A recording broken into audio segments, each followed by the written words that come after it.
ntago wiyizi cyangwa ngo wiyibuke waba wasinze cyangwa uri muzima ntago nibona muri biriya wese gatoya ntago wiyizi cyangwa se ngo wiyibuke waba wasinze cyangwa uri muzima usomana cyangwa uryamana n'umuhungu mugenzi wawe ntago nanyizi nta nubwo nigeze nibona nta nubwo mbitekereza mu mbone zanjye na kure yanjye ntabwo ndi kubibona none ko bivuga ko ari cyo mwapfuye na Shakira ntago ari byo abanyarwandakazi barabeshya kumva yanagufashe Yesu mwami horaho umva yanagufashe uryamanye n'umuniga wigira nk'abakobwa niba yaramfashe akaba ari ukuri koko ibyo se bundi wabikuye ko yamfashe ngo no mu birori n'umwikoza abantu baza ahantu hose abantu bazaga ahantu hose twabaga turi barabizi man ngo hahuriye ngo no muniga ngo no mwikoza kabisa barabeshya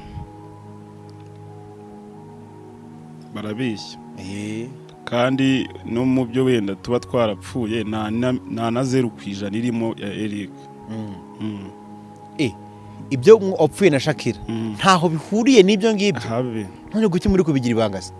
nta nyine ni ngomba kugira ntago ari wowe ngo bitangaza ariko kubera ko ngewe mba naratangaje ibintu wenda ko rega ibintu byacu byari biri hanze ntago rero gutangaza ko umuntu twatandukanye mwabishyira hanze ari ikosa buryo bagomba guhita banyandikaho biriya bintu byose ngiye nabitangaje ku buryo ko numvaga ko ibyanjye byo byarangiye kabisa kandi byari bimaze n'igihe cyane ko buri wese avuga ko ari n'uburenganzira bwe kumenya uko ameze yego ntago ngewe namubraminga cyangwa muvuge nawe sinanamusebya ntago bintu twapfuye habe n'icumi habe na 0 ari kwijana hari muri Eric kwaho twabaga turi na Eric abaga hari na Shakira yabaga hari ubwo rero ndumva man habe ariko habwe twapfuye impamvu zanjye nize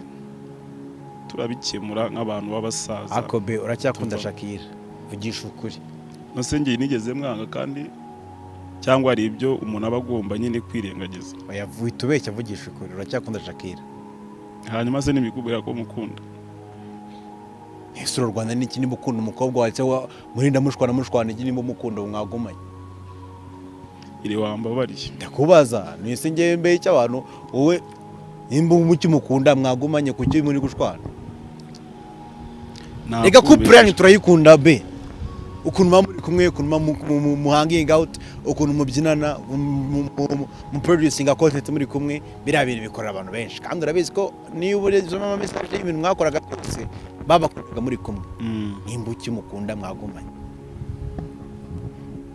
dore nyita mu stalking nawe yiri washyira uturimba tw'urukundo twanera ingabo ngo ndamutse nkwanze ngo cyaba ari ikibazo ngo izuba ngo imvura yabiguye izamuka aho mbireba ngo utuntu nk'utwo bivuze ko ari amarenga agaragaza ko yaba wowe na Shakira ari indi bifu mufitanye nayo by'urukundo rwo rugihari basha ntago umuntu aba ari gukina n'abantu man yewe narabipostinze byararangiye kandi ari prank ntago ari prank bitubwira byo tukabimenya kandi kwinjira mu budidi ugira ngo hashye nabyo nabyumva ngiye buriye banyarwandakazi ntago ari prank kandi niseguye ku bantu badukundaga komeze mudukurikirane kandi abizi ko bizagenda neza ibiri imbere nibyo byiza kuruta ibiho byo tuvuyemo mwakoze nahoze mbona Dumba asaba Shakira ko yaza akagusaba imbabazi cyane ko kuri Dumba avuga gutyo avuga ati umuntu umuzanye imihanda ukamumenyereza ibintu yarangiza akakwihenuraho arazima nuko Dumba yamubwira undi akavuga ati oya ntago banza ubona ntashoboye nimba ashoboye narahageze ngomba kwirwanaho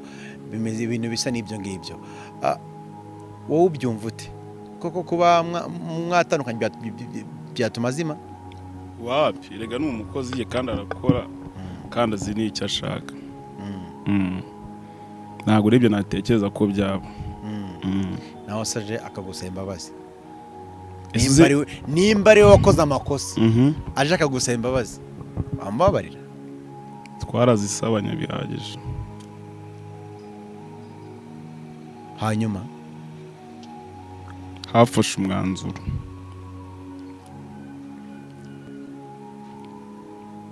kuki ari wafashe ya mbere kuvuga ko utari mu rukundo urumva naricishije kuki ari wafashe umwanzuro wo kubivuga impamvu nafashe umwanzuro se urayizi nibyo ndi kukubaza nuko nagira ngo mudatekereza ibidahari kandi byararangiye urumva ko witanguranwaga ngo tutamenya gahunda ya wa mugani oya ntabwo ari ukwitanguranwa mana ntabwo biri ari ibyo kwitanguranwa ntabwo ari ibyo kurata ahubwo ni ukubivuga kugira ngo hatagira nyine n'ibintu biza bindi biri ku ruhande ugasanga ari icyo bibangamira ese ubundi kuba mu rukundo n'umukobwa bizwi hari icyo byabangamiraga umugabo wawe wapi nakoraga yakoraga twakoraga bikagenda neza ubu wagarutse mwakora nuza ari twakora ega muzajya nimutubona n'ahandi mu kazi henshi yagiye hatandukanye gukora byo birakomeza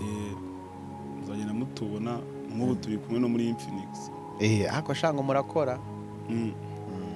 turi kumwe kandi nta kintu cyagize bivuze ko n'ubaho mwahura hose mwakora ubwo mukora nta ribi turakora ahubwo baduha akazi dukora shanga murakora barandahiye turakora ko mwakoreye ngo nta katsi kamera